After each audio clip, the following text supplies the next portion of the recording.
Mon nom, c'est Marie-Ève, Marie-Lotus. Puis, je suis native de la région de Saint-Arthur. Donc, j'ai vécu à Camelton aussi, je suis à Kedgewick depuis 16 ans. Je suis naturopathe parce que j'ai eu des problèmes de santé. C'est là qu'est la connexion envers la santé holistique. J'ai eu des gros problèmes, anévrisme cérébral, dont je ne rentrerai pas dans mon bagage, mais j'ai eu des problèmes de digestion, des problèmes d'anxiété, de stress. Donc, c'est ce qui fait que je m'intéresse beaucoup aujourd'hui. Mon approche est vraiment entourant la santé digestive et la santé mentale aujourd'hui. Donc, je me dis que toutes les maladies découlent pas mal de là. C'est sûr qu'il y a des exceptions, mais pour moi, je m'intéresse vraiment à ça parce que je pense que c'est la racine de beaucoup de problèmes. Puis on a tendance, si on va parler des hormones aujourd'hui, hein, en ce qui a trait à la perte de cheveux, c'est beaucoup trendy de blâmer juste les hormones pour tout, mais on va développer dans le sujet un peu, puis je vais vous démontrer que les hormones subissent. Il n'y a rien qui est séparé. Les cheveux, c'est l'extension de notre corps. On s'entend que ça fait partie du corps. Puis on a tendance à penser que le cheveu, ben, c'est juste comme quelque chose qui pousse de l'extérieur puis qu'on n'a pas de contrôle de l'intérieur. Fait que c'est ça mon approche de vraiment globaliser aussi la naturopathie. C'est vraiment très complexe, mais moi, je tiens à revenir aux bases avec ma pratique parce que c'est là qui est souvent qui est le problème. Ça va être un beau sujet. Moi, dans le fond, ce que je voulais apporter avec toi aujourd'hui, c'est que oui, on a beaucoup de problèmes avec les clientes qui ont des pertes de cheveux. Puis souvent, on va réparer l'extérieur, mais le problème vient de l'intérieur. C'est bon de comprendre que quand ça vient de l'intérieur, il faut vraiment analyser notre mode de vie. Je pense qu'avec la naturopathie, c'est une grande base, surtout de revenir analyser le dedans au lieu de juste l'extérieur. Puis, avec tes connaissances, on va s'informer comment que la perte de cheveux peut avoir rapport justement hormonalement, même dans notre assiette aussi, on en a parlé un petit peu, puis juste te laisser aller avec ça. Qu'est-ce que tu vois comme clientèle au niveau de C'est ces- sûr que, tu sais, tous les symptômes qu'on a au niveau du corps viennent toujours d'ailleurs où qu'on croit. Souvent, on va avoir comme vraiment tendance à juste comme les hormones, par exemple, parce qu'on en entend beaucoup parler. Mais tout ce qui est extérieur, comme par exemple des problèmes de peau, des problèmes au niveau de la perte de cheveux, souvent, ça peut venir de plusieurs facteurs, c'est sûr. Puis, on peut s'intéresser vraiment au côté digestif.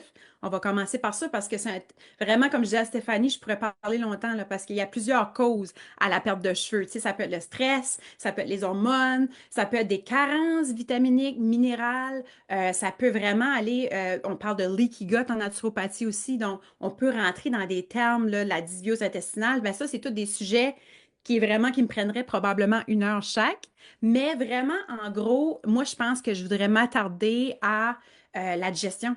Je pense que Hippocrate, le père de la naturopathie, disait All disease begins in the gut en anglais. Je dirais pas que c'est tout le temps ça parce que souvent c'est extérieur aussi, mais en même temps, notre écosystème doit être balancé. On doit se voir, je fais toujours le parallèle avec un lac. Quand on regarde un lac, moi j'ai un lac à côté de chez nous, puis je regarde le lac, puis là je commence à voir des algues, puis là je commence à voir des poissons qui meurent. Est-ce que je vais juste aller traiter le lac ou est-ce que je vais voir, OK, qu'est-ce qu'on peut faire pour améliorer justement l'écosystème? Donc, c'est un peu comme ça. On a plus de bactéries que de cellules dans notre corps.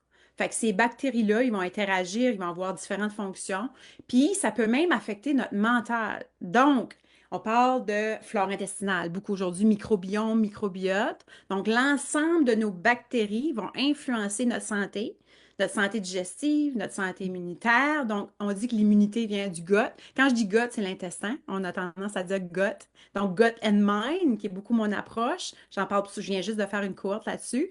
Donc, l'homéostasie, l'équilibre au niveau de notre flore intestinale va affecter nos hormones, notre santé mentale, ce qu'on va digérer et aussi la paroi intestinale. Donc, on parle, quand il y a un problème à ce niveau-là, on parle d'hyperperméabilité intestinale, donc de leaky gut. Ce qui arrive, c'est que souvent, ça laisse passer des intrus un peu de nouveau dans le flux sanguin qui devraient être éliminés par le corps. Ça, c'est comme si que la paroi est comme comme corrompu. Ça, c'est un gros sujet aussi qu'on parle en naturopathie, tout ce qui a trait à maladies auto-immunes, par exemple, débalancement hormonal, stress, anxiété, burn-out et plusieurs autres maladies. Donc, il n'y a pas vraiment de test qu'on peut passer pour ça, malheureusement, mais il y a des symptômes. C'est sûr que je te dirais, quand on a des gros symptômes, par exemple, de maladie auto-immune, on peut regarder vraiment la littérature sur le leaky gut, c'est intéressant. Mais aussi les carences. Donc, les carences viendraient de où? Ben, quand on mange, la digestion, ça vient toujours de nord au sud. Donc, quand on est stressé, par exemple, ben, on n'assimilera pas bien nos nutriments, doit être là. Donc, c'est le premier facteur. Dans quel état on est quand on mange? Les gens ont tendance à prendre ça à la légère. Donc, les gens sont toujours métro boulot dodo, on est pressé, on mange sur le pouce doit être là, la première phase de la digestion, elle est compromise. Donc, il faut vraiment être dans un état, dans le parasympathique, donc dans un état calme et de bien mastiquer. Parce que c'est comme nous autres, on a des moulins en région, donc à Kidgeway qui est 50 ans. Pensez aux ouvriers qui travaillent à la chaîne. Donc, tu as le moteur au début. Puis en bout de chaîne, ben, tu as les ouvriers du bas que les premiers, eux autres, ils pilent telle sorte de planche, par exemple. Le milieu, il faut qu'ils trient. Je ne sais pas comment ça fonctionne, là, je dis ça comme ça. Mais à la fin, le pauvre petit employé, lui, ben, si l'employé du début n'a pas fait sa job, comme par exemple si toi, tu étais en stress, ben là, à un moment donné, tu vas moins produire d'enzymes digestives. OK? Ça commence avec la salivation. Tu vas moins avoir d'acidité au niveau de l'estomac. On parle d'acide chlorhydrique. Donc, tu peux tomber en hypochloridrie. Puis ça, c'est important que l'estomac soit acide. Après ça, là, on va tomber au niveau du foie, au niveau de la bile, au niveau des enzymes, au niveau du chyme. Donc, si le feu digestif n'est pas optimal, le pauvre intestin, lui, va subir ça. Donc, on va-tu dire à l'employé, tu n'as pas fait ta job, mais quand ce qui est surchargé, donc l'intestin, hein, le nord au sud, donc l'état mental, le feu digestif, et après ça, là, on va dans l'intestin, et là, c'est là que l'intestin va développer des fois dysbiose intestinale, donc une irrégularité au niveau des bactéries intestinales ou de l'inflammation. Donc, on parle peut-être créer un leaky gut, par exemple. Donc, le corps va être un peu en stress, même si que la personne n'est pas nécessairement consciente de son stress, c'est un stress physique. Et là, le corps va se placer à ne pas absorber des fois ses nutriments. Donc ça peut vraiment être une cause de une mauvaise digestion. Qu'on parle de, c'est pas juste, tu sais, d'avoir des reflux, c'est un signe, mais c'est souvent au niveau de l'intestin, est-ce que ton corps est capable d'absorber ces nutriments? Donc, les vitamines, minéraux, les macronutriments et tout ça, toute la nourriture. Est-ce que des problèmes peut-être au niveau du SIBO? Hein? Small Bacterial Overgrowth, on parle de ça en naturopathie. Est-ce que tu as des levures, par exemple, comme dans le lac? Le lac commence à avoir, par exemple, tu sais, tu as des flatulences, tu as des ballonnements, ça commence comme ça. Tu es toujours gonflé ou tu as du mal au ventre, tu as de la constipation. Donc, ça, c'est tous des signes que tu n'absorberas pas bien tes nutriments quand que tu as ces red, j'appelle ça comme des lumières dans un pare-brise, là. Que ça commence à allumer, là, commence à avoir un petit symptôme, mais là, tu banalises, là, tu vas chercher un médicament, tu as mal à l'estomac, ben là, le médecin va te prescrire des inhibiteurs de pompe à protons, OK, des IPP. Ça réduit l'acidité de l'estomac. Mais en réduisant l'acidité de ton estomac, le haut, il perd sa manœuvre un peu, là, parce qu'un estomac doit être acide. Fait que là, on corrige un peu l'estomac, ça fait moins mal, il y a moins de reflux. Puis en même temps, en diminuant l'acidité, il y a une dysbiose intestinale qui peut s'instaurer. Donc là, ce que ça va faire, ça va débalancer l'écosystème. Et là, ça peut débalancer ton mental, tu peux être plus réactionnel, donc tu vas être plus stressé. Ça peut être une cause de perte de cheveux, le stress. Tu peux avoir des débalancements hormonaux, comme par exemple les femmes, des fois après un accouchement, tu vas voir ça, une baisse de progestérone, d'œstrogène aussi, augmentation du DHT, qui est une hormone qui va créer de l'alopécie, surtout aussi chez les hommes, hein. C'est une hormone quand que les hommes ont de la difficulté avec ça, à métaboliser ça, puis que ça monte trop. Des fois, il va y avoir des pertes de cheveux, mais pour la femme aussi, on peut avoir un problème à ce niveau-là. Donc, aussi les femmes ménopausées, hein? En ménopause, on commence vraiment à avoir des problèmes au niveau hormonal aussi. Donc, c'est sûr que les hormones subissent. C'est sûr qu'à un moment donné, c'est bon de quand même faire tester, hein? Tu sais, les femmes en ménopause, mettons que tu n'as plus tes menstruations, ça fait un an. tu as une cinquantaine d'années, peut-être d'aller faire tester. Puis c'est important des fois d'aller voir peut-être des docteurs qui travaillent au niveau peut-être des hormones bioidentiques. Vraiment, moi, je vais référer parce que vraiment, un débalancement hormonal, là, ça peut créer vraiment quand même, quand c'est... Mais ça a été généré par l'inflammation tout de même. Tu sais, c'est pas juste un bon matin, tes hormones se dérèglent du jour au lendemain. C'est normal, c'est un processus quand même de vieillissement, mais dans le vieux temps, les gens prenaient pas des hormones synthétiques, tout ça. Comment que les femmes faisaient pour passer à travers de ça? Ben, je pense qu'aujourd'hui, on va rentrer dans ce sujet-là. Tu vois, ça décale, hein? Les perturbateurs endocriniens. Donc, les perturbateurs endocriniens, eux autres, ils vont avoir un rôle sur nos hormones aussi. Donc, c'est un stress. Donc, tout ce qu'on met sur notre peau, sur nos cheveux, donc toute la toxicité qu'on a au niveau de l'extérieur, comme par exemple la pollution, par exemple si on n'a pas une bonne aération dans nos maisons, on utilise du plastique. Ça va modifier notre profil hormonal aussi. Puis, ça va modifier aussi la réponse au niveau des hormones. Donc, c'est de regarder l'alimentation, je pense, de un, donc d'amener au corps ce qu'il a besoin, puis de comprendre, on mange-tu vraiment bien? Ça, c'est la question, je te dirais que je demande à mes clientes d'être vraiment honnêtes, puis ça me prend 1 heure et demie à la première consultation pour passer à travers. Est-ce que tu manges vraiment bien? Par rapport à qui ou par rapport à quoi tu te références pour voir est-ce que j'ai tous les aliments nécessaires pour pas que j'aie de carence, par exemple? Fait que là, c'est vraiment d'aller voir du cas par cas, parce que c'est pas tout le monde qui a les mêmes besoins aussi, c'est pas tout le monde qui font la même activité physique, c'est pas tout le monde qui a la même digestion aussi. Tu sais, il y a des gens, par exemple, qui ont des intolérances alimentaires. Ben, parfois, on va falloir aller vérifier c'est quoi ces intolérances-là, puis d'éliminer certains aliments inflammatoires pour la personne. Tu sais, ça peut être le gluten, ça peut être les produits laitiers. De un, tu commences par ça des fois. Après ça, c'est du cas par cas. Puis, c'est vraiment large, c'est aussi la nutrition. Tu sais, manger bien, c'est quoi? On a tellement d'informations sur l'Internet, hein? Keto, paléo, carnivore, vegan. Les gens savent plus. Puis moi, je suis une fille vraiment de nuances. Fait que moi, je pense vraiment qu'il n'y a pas de vérité absolue, mais il y a quand même des bonnes bases qui sont étudiées, ça fait longtemps. Puis juste de faire attention où on prend ces informations-là.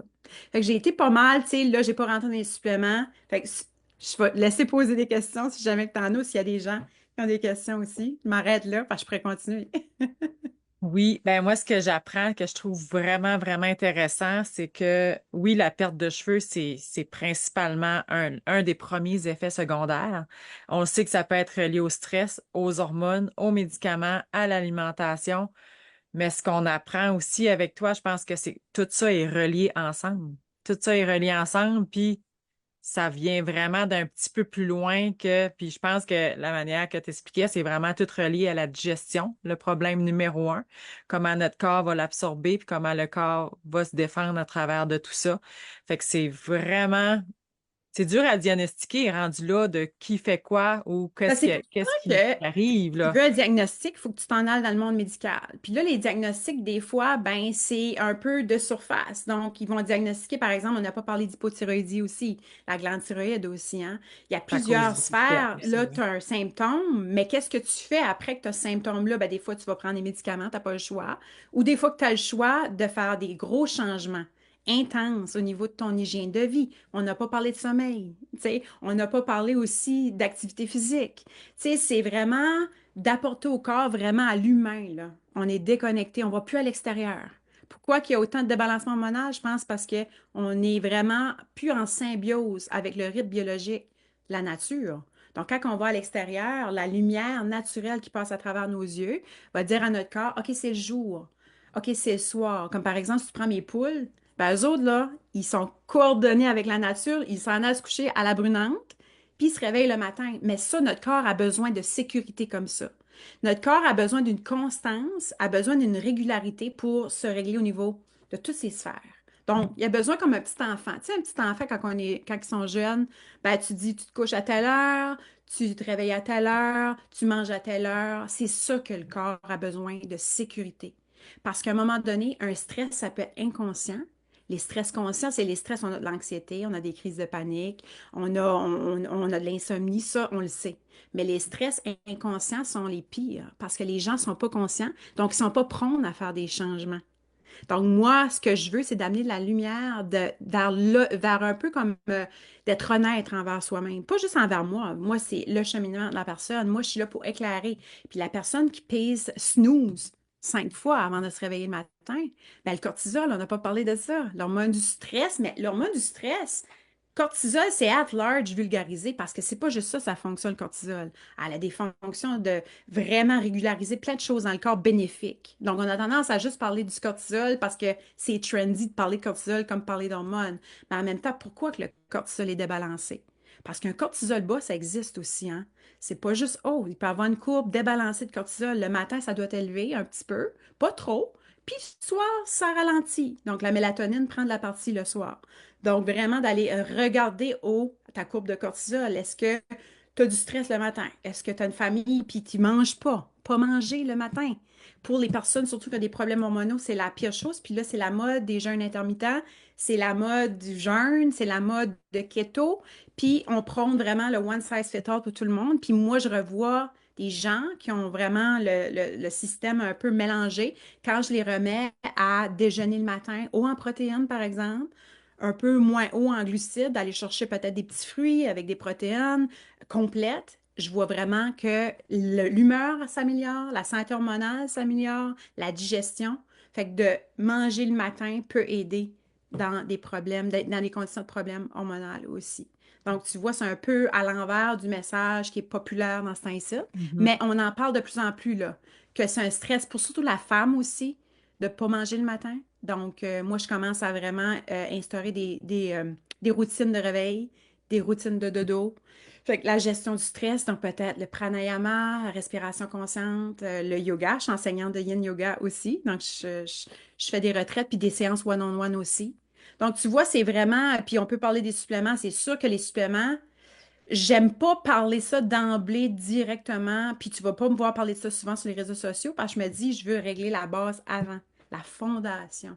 Le pilier, là, c'est tes relations avec toi-même, avec les autres. C'est ta sécurité, donc tu as un toit et tout ça, ton alimentation, la gestion de ton stress, ton sommeil. Ça, c'est vraiment comme le bas de la pyramide. Sur le haut, c'est les symptômes. Là, il y a des petits symptômes, puis il y a des choses moins importantes aussi qu'on va penser qui sont très importantes, comme les suppléments. Ils rentrent dans le milieu de ta pyramide, pas dans la base. Fait que les suppléments qui peuvent aider, c'est sûr que si tu es carencé, par exemple, en B12, en fer, on peut en parler. Là, on peut parler aussi du zinc. C'est sûr que, il y a plusieurs suppléments qui peuvent aider, comme le collagène. On entend beaucoup parler, hein. Ça, c'est plus pour un peu l'état. C'est pas, va pas faire pousser tes cheveux parce que ça va plus améliorer, mettons, la peau un petit peu plus. Puis ça dépend du type de collagène aussi utilisé. Mais c'est trendy aussi, là. Tu sais, c'est pas la baguette magique qui va tout arranger tes problèmes. Fait qu'aller à la source de l'hygiène de vie pour justement, oubliez pas, les cheveux, c'est l'extension du corps humain.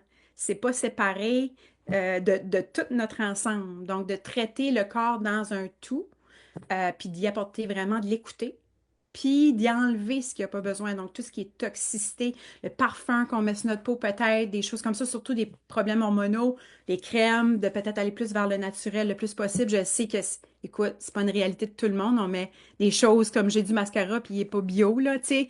Mais en même temps, de faire des choix, peut-être le déodorant, tu sais, c'est vraiment proche des glandes, hein, c'est proche des sangs aussi. Peut-être aller sans aluminium. Des petites choses comme ça que j'enseigne dans mes consultations aussi pour faire des petits pas, des petits changements, où est-ce que toi t'es rendu, puis d'améliorer sans tomber dans l'anxiété de tout ça. Donc, c'est ça l'approche que j'ai. Je sais que c'est pas l'approche de toutes les naturopathes, puis je sais que les naturopathes sont un peu mis un petit peu comme charlatans des fois pour certaines personnes, c'est quoi qu'ils font, mais moi, mon côté, ça fait 15 ans que je baigne dans le domaine beaucoup de la nutrition. Ça fait 4 ans que je m'affiche en tant que naturopathe. Mais un naturopathe, on n'a pas d'ordre. Au Nouveau-Brunswick et au Québec, on n'est pas des docteurs, on ne diagnostique pas. On accompagne juste les gens à faire des choix sensés puis de mettre en lumière peut-être d'où pourrait venir le problème sans diagnostiquer, puis sans intervenir dans les protocoles médicaux aussi, je tiens à le dire. C'est pas mal ça. Ben, ce qui est formidable, puis ce qu'on comprend, je pense, c'est qu'on oublie souvent de retourner à la base.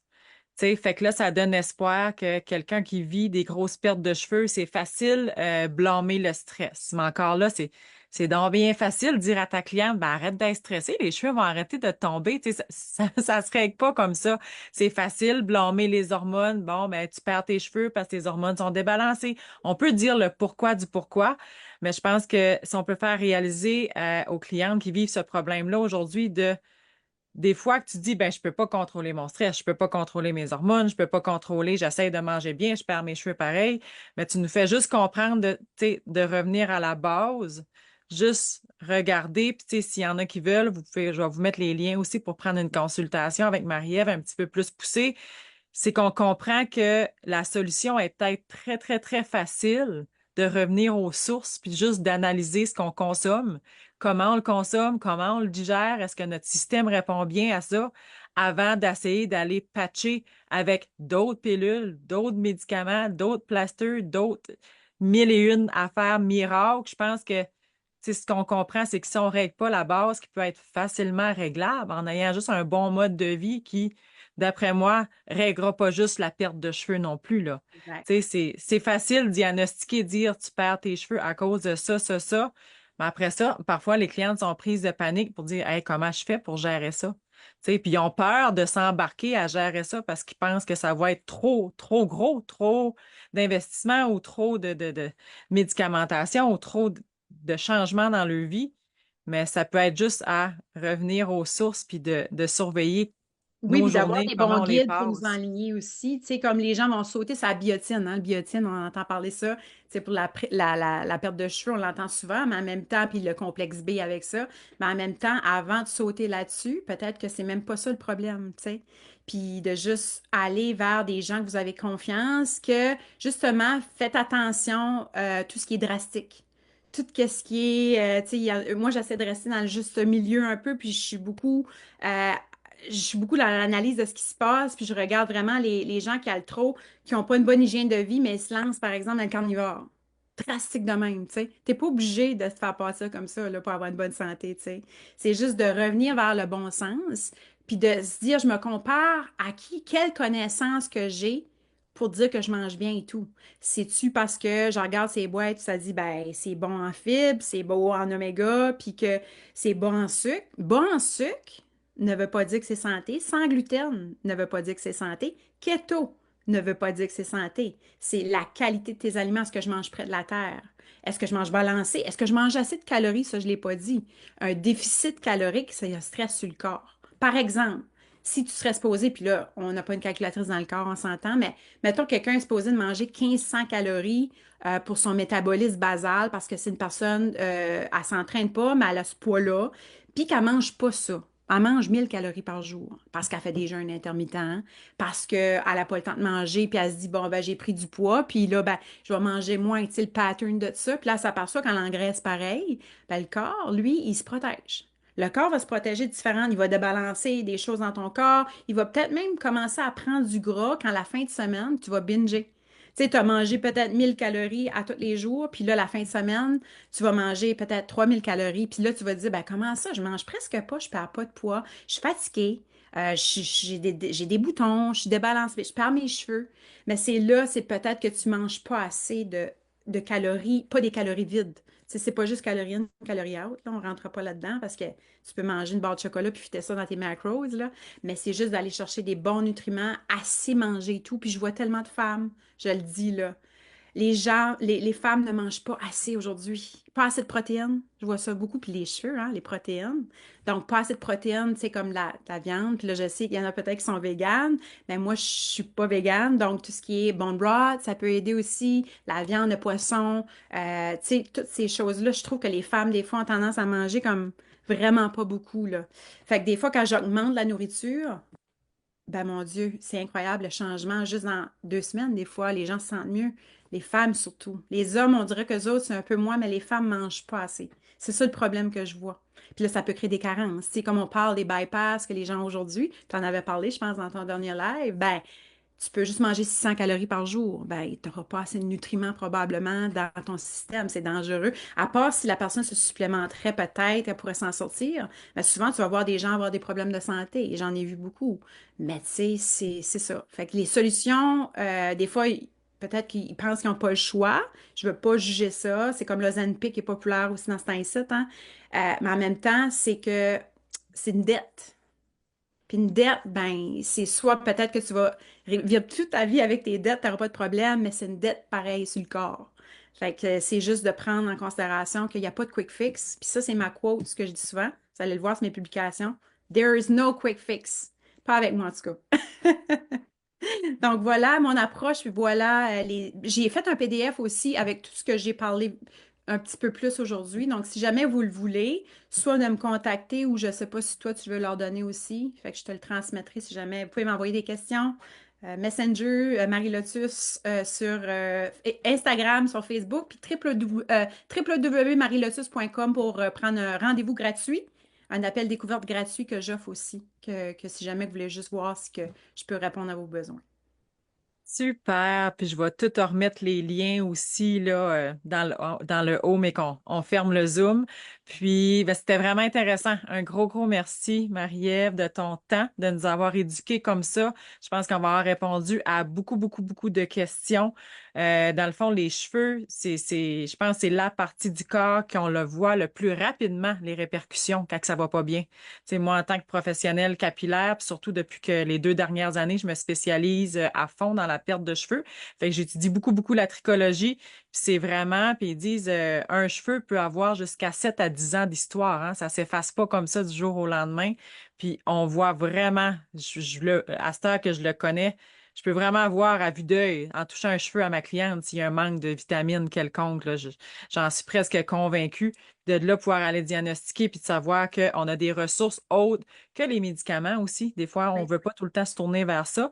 Puis moi aussi, je suis croyante. Tu sais, j'ai fait de l'alimentation longtemps, puis j'aime bien manger, j'aime entretenir mon système. Je suis vraiment dans la croyance que si on retourne à la base, puis on mange les bons aliments, de un, ça va enrayer beaucoup, beaucoup de problèmes. Puis pas juste Mm. pour les cheveux, mais c'est un système en santé qui va faire qu'on va avoir moins de perte de cheveux, qu'on va avoir des plus beaux cheveux. Puis je pense qu'on pourrait juste dire un petit attention aux femmes qui perdent leurs cheveux, c'est souvent ça cache autre chose. Tu sais, Oui, quand que le corps a des répercussions comme ça cache autre chose, d'aller analyser en profondeur.